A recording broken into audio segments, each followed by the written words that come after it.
Karibuni, tunaendelea tena na topic yetu ya hydrogen, topic ya form 2, na leo tutaona an experiment on the reduction of copper 2 oxide using hydrogen.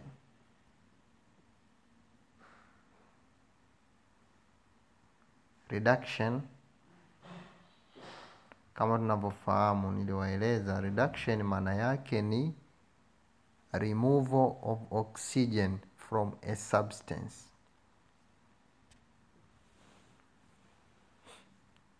Na tuliona kwamba hydrogen yenyewe ina act kama reducing agent.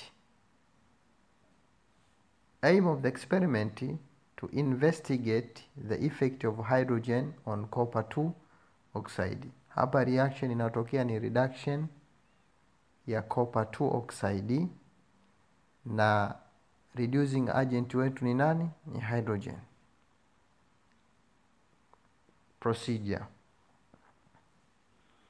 Asema put about 5 gram of copper 2 oxide. Kwanza tunaweka 2 gram ya copper oxide in a Pyrex test tube and set up the apparatus as shown in figure below, kama unavyoona katika figure below.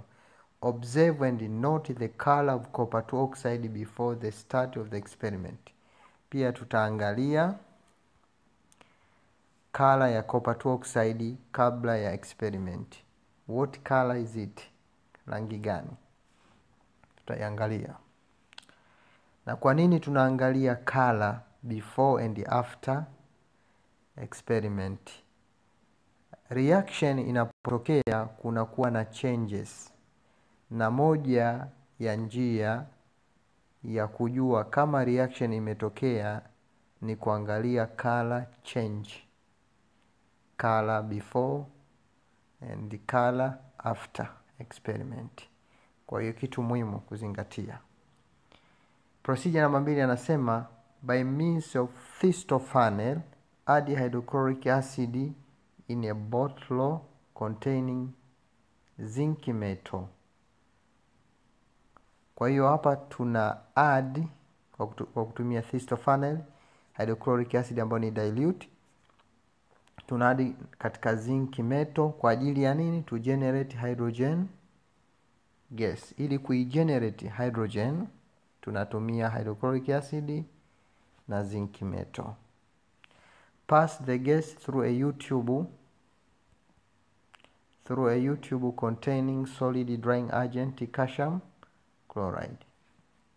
Kwa hiyo kuna kitu kingine hapa, kuna katika experiment kuna wakati mwingine unatakiwa ufanye drying process. Kwa hiyo hapa tunatumia calcium chloride kwa ajili ya kuidry ile gesi yetu, hydrogen gas. Namba 3 anasema place a dry cobalt 2 chloride. Cobalt 2 chloride paper ni katika vitu ambavyo vinatumika kuangalia color change. Kwa hiyo copper 2 chloride paper near the mouth of a test tube as shown in figure below. Tutaiona figure below. Naendelea. Asema allow the hydrogen gas to pass through the apparatus for some time in order to displace all the air before lighting it. Kwa inabidi tuallow gesi yote itoke iende juu. Okay. Number 5, heat the copper 2 oxide strongly. Inabidi to heat copper 2 oxide until no further changes in color of the cobalt 2 chloride. Na hapa tuna apply heat kwa sababu unapo apply heat una catalyze reaction itokee kati ya cobalt and kati ya copper 2 oxide na hydrogen gas. Okay, tunaendelea. Kwa hiyo tunaihiti hii copper 2 oxide strongly until no further change in color of the cobalt 2 chloride paper take place. Kwa nini natumia cobalt 2 chloride paper tutaona mbele.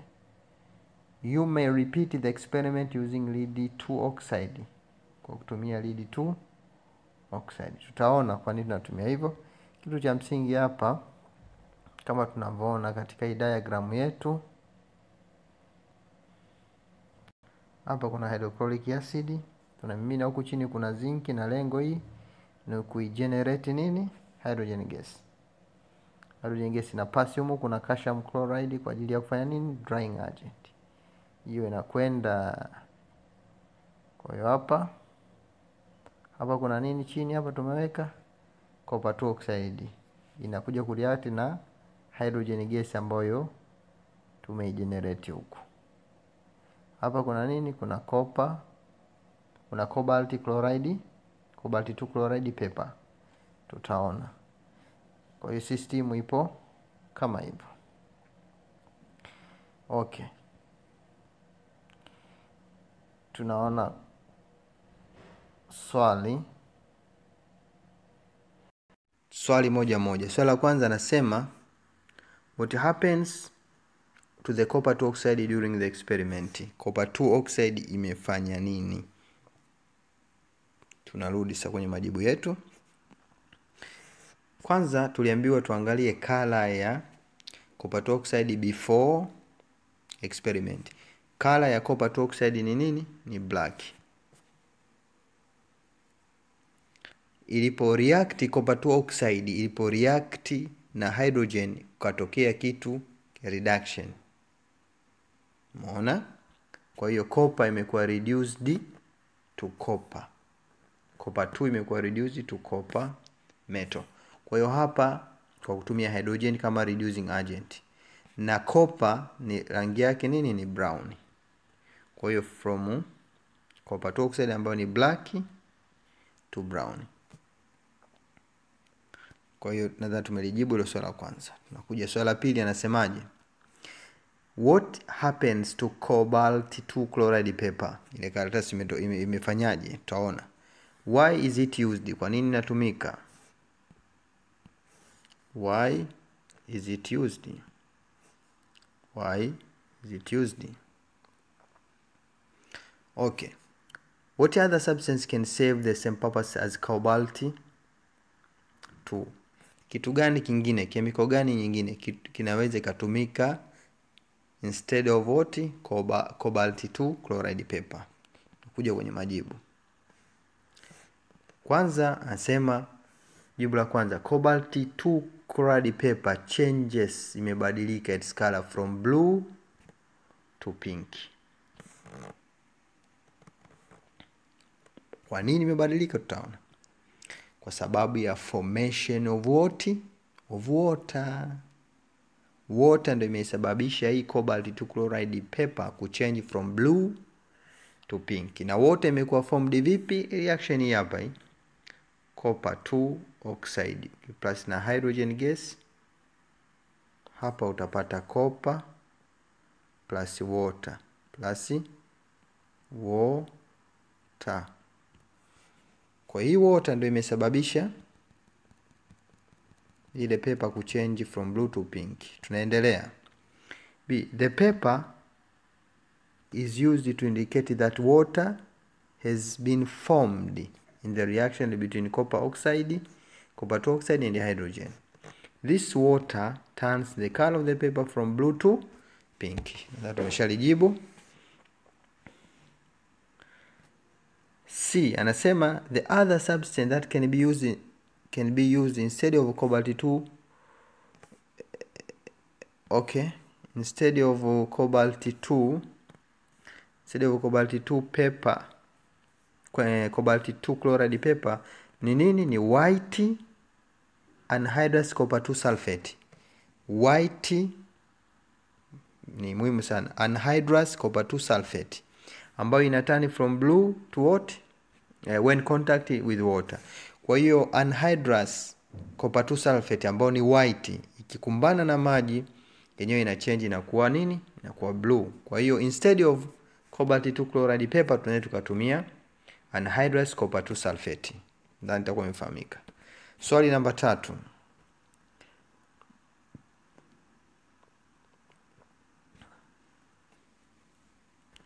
Anasema enough time should be allowed for all the air in the test tube to be replaced by hydrogen before lighting the gas. What is bad about lighting a mixture of air and hydrogen?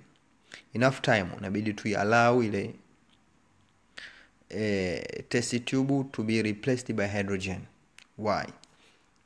Before lighting a mixture of air and hydrogen. What is the bad? Anauliza what is the bad of lighting a mixture of air and hydrogen? Ile mixture, sio hydrogen peke yake. Jibu. Anasema enough time should be allowed for hydrogen to replace air in the test tube because mixture of hydrogen and oxygen in the test tube is explosive when light. Ina explode. Kwa hiyo lazima tu allow oxygen ndio hii press ile air yote. Okay. Swali namba 5, namba 4 anasema what do you think it can cause the size of the hydrogen flame to deteriorate? Kitu gani kinaweza kikafanya hydrogen flame ile inayowaka kule ipungue? Jibu. Anasema